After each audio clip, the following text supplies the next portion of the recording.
En 1989, un informaticien du CERN nommé Tim Berners-Lee propose un nouveau protocole de communication sur Internet, le World Wide Web, une toile composée de sites et de pages HTML reliées entre elles par des liens hypertextes.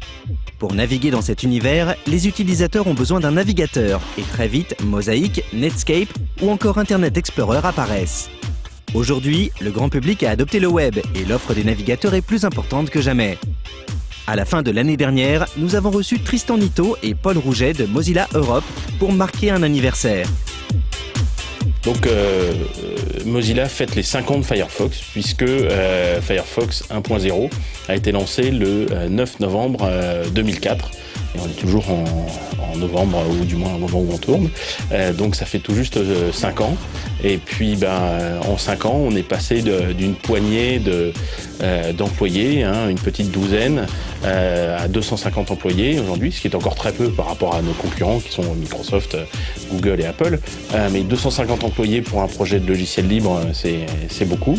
Et puis surtout 330 millions d'utilisateurs, et puis des pays comme par exemple la Pologne où maintenant on est à 55% des internautes polonais par exemple se servent de Firefox. En France on est plutôt plus proche des 30% et dans le monde entier c'est à peu près un quart des internautes qui utilisent Firefox. Il y a 15 ans, pour qu'un ordinateur soit vraiment utile, il était important d'avoir les bons programmes installés. Sans ça, on ne pouvait rien faire. Mais aujourd'hui, avec la démocratisation des accès à Internet, les choses ont évolué. Alors Firefox, c'est un logiciel, c'est un navigateur web, donc c'est un logiciel qui s'installe sur les PC, ou les Mac, ou les machines Linux, et qui sert à afficher les pages web. Le navigateur web, c'est probablement l'application la plus importante qui tourne sur vos machines parce que c'est elle qui vous donne accès au web et à partir de là, vous pouvez accéder à votre webmail, à votre réseaux sociaux, tout ce que vous faites, Wikipédia, etc., les forums No Life ou même les émissions de No Life, tout ça directement dans le navigateur. Internet a changé l'utilisation de l'ordinateur avec un accès à l'information. Mais ça n'allait pas s'arrêter là. Alors en 5 ans, les choses en fait ont énormément évolué au niveau du web. Au départ, le web était de type document, c'est-à-dire qu'on affichait une page, on la consultait, éventuellement on cliquait sur un de ces liens bleus soulignés et ça nous emmenait vers une autre page. C'est encore le mode de fonctionnement de Wikipédia aujourd'hui et de tas de sites qui sont tout à fait respectables. Mais à côté de ça est arrivé des applications type Gmail, des applications dites Ajax, c'est-à-dire qu'on charge le document, mais le document il évolue, il est dynamique.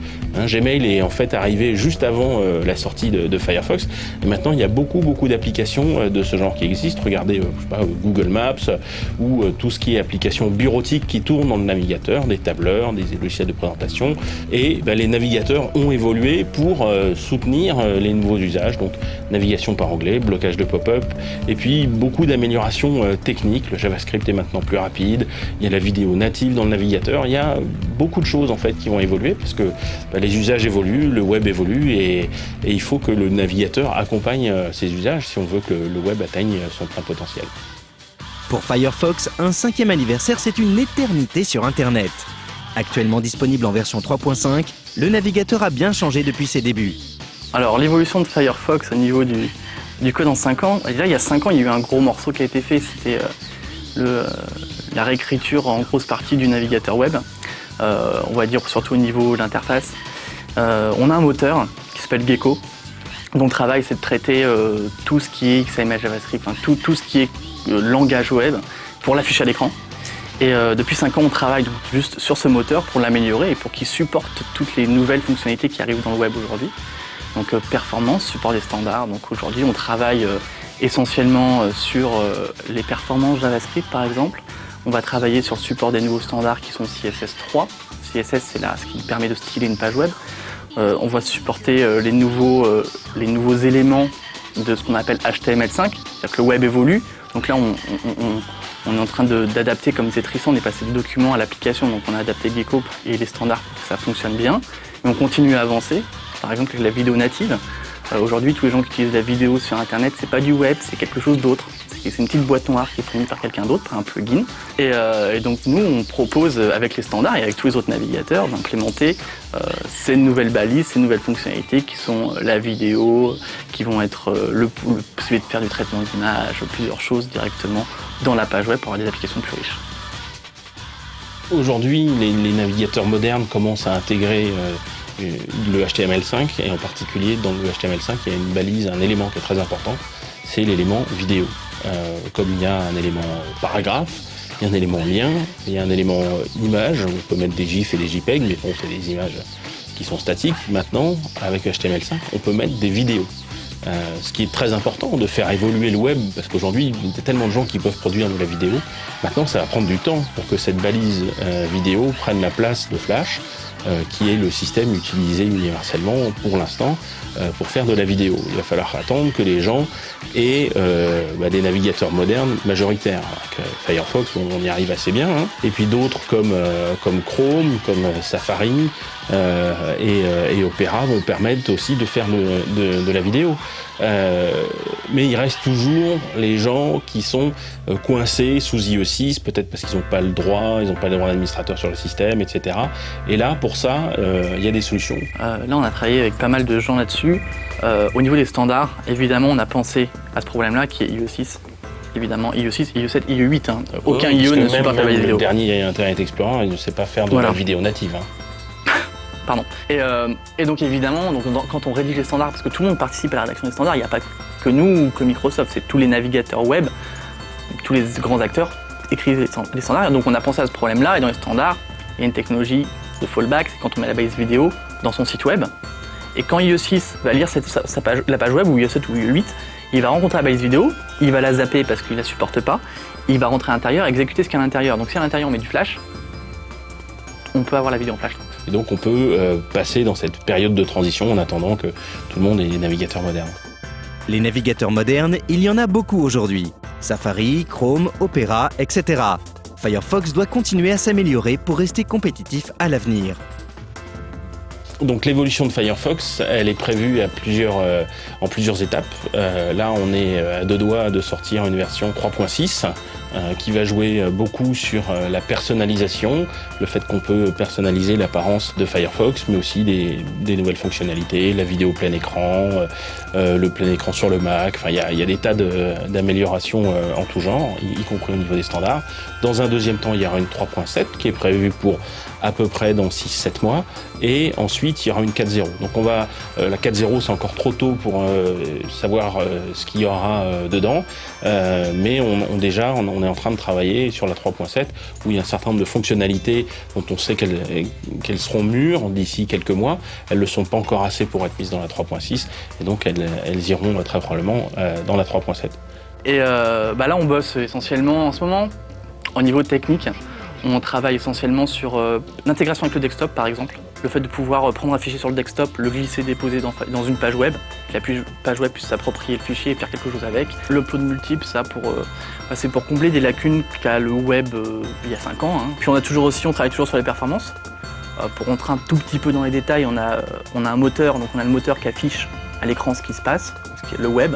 On a aussi un moteur qui interprète des scripts pour gérer tout ce qui est animation, donc le moteur JavaScript, Script Engine. On a bossé sur le Garbage Collector qui a été passé en asynchrone, donc là on a un truc qui défonce, ça va beaucoup plus vite. On a amélioration du Just-in-Time Compilation qui est les optimes de TraceMonkey, qui est une version un peu spéciale de notre moteur qui permet d'avoir des grosses optimes là-dessus. Je crois qu'on a perdu Paul. Mais bon, donc on a bien bossé là-dessus sur la 3.6. On a toutes les optimes sur le lancement même de l'application. Donc globalement, Firefox 3.6, ce qu'on va pouvoir noter, c'est perf, intégration desktop. Dans 3.7, on a des trucs assez marrants aussi qui débarquent, parce qu'on travaille, donc, comme disait Tristan, on travaille aussi sur 3.7, on travaille aussi sur 4.0 en fait. Enfin, on travaille un peu sur tout à la fois, mais sur 3.7, on a des trucs, on va se focaliser sur tout ce qui est animation, la possibilité de faire des animations aussi bien dans le navigateur web que dans la page web. Donc là, pareil, si on rentre un peu dans les détails, on va avoir du SVG animé, on va avoir les transitions CSS qui débarquent, et évidemment, on tape un peu sur notre layout engine pour pour rendre tout ça bien fluide avec une meilleure intégration au desktop comme d'hab. Alors pour faire simple, on pourrait dire que au sein d'une page web, on pourra faire des animations comme on en fait déjà dans PowerPoint ou dans Keynote. C'est-à-dire avoir des pages qui se tournent, des blocs qui coulissent, très simplement de façon déclarative en termes de présentation. Ça fera partie de la présentation d'une page web. Et dans 4.0, on a des projets, donc comme on disait tout à l'heure, on ne sait pas trop où on va. 4.0, ça fait quand même loin. A priori, c'est dans un an. Oui, dans un an. Ouais. Ça fait quand même un peu loin, mais on a des projets qui débarquent. On a Electrolysis, qui a la possibilité d'avoir Firefox exécuté dans différents processus. Aujourd'hui, on exécute ça dans des threads, on peut faire ça dans les processus, ça peut être sympa. Enfin, ça va être sympa, ça permet d'avoir un truc plus stable. Dans un premier temps, en fait, on voudrait déjà mettre les plugins dans un process séparé. Par exemple, si on a un crash de Flash au hasard, malheureusement assez fréquent. La majorité de nos crashs viennent de Flash. Voilà, et bien ça permettrait juste de planter Flash, mais pas de planter Firefox. En 4.0, oui, on envisage aussi on travaille dessus déjà depuis un petit bout de temps, de faire un nouveau système d'extension, parce qu'une des particularités de Firefox, c'est qu'on peut l'étendre. Il est customisable à donf, on peut rajouter tout ce qu'on veut. Il y a 7000 extensions aujourd'hui, mais on va faire un deuxième système d'extension qui est beaucoup plus simple, qui va pouvoir parler aux développeurs web. Si on est développeur web, on est capable de créer des extensions avec un système qui s'appelle Jetpack. Et donc l'idée, c'est qu'au lieu de toucher quelques milliers de personnes susceptibles de faire des extensions, on en a déjà 7000, donc ça marche bien, mais là, on voudrait pouvoir abaisser la barrière à l'entrée et n'importe qui ayant des notions de JavaScript et de HTML sera capable de faire une extension de type Jetpack, c'est-à-dire qu'on peut toucher potentiellement peut-être des millions de gens qui dominent les plateformes web. Si on est développeur web, on pourra faire des extensions, c'est l'idée. En 1998, Netscape, sur le point de fermer boutique, plaçait dans le domaine public le code source de son navigateur et créait une entité pour en superviser le développement. C'était la naissance de Mozilla. Parmi les projets de Mozilla, Firefox est sans doute le plus connu aujourd'hui et a considérablement contribué à améliorer le web tel qu'on le connaît. Et on dirait qu'ils ne sont pas prêts d'en rester là.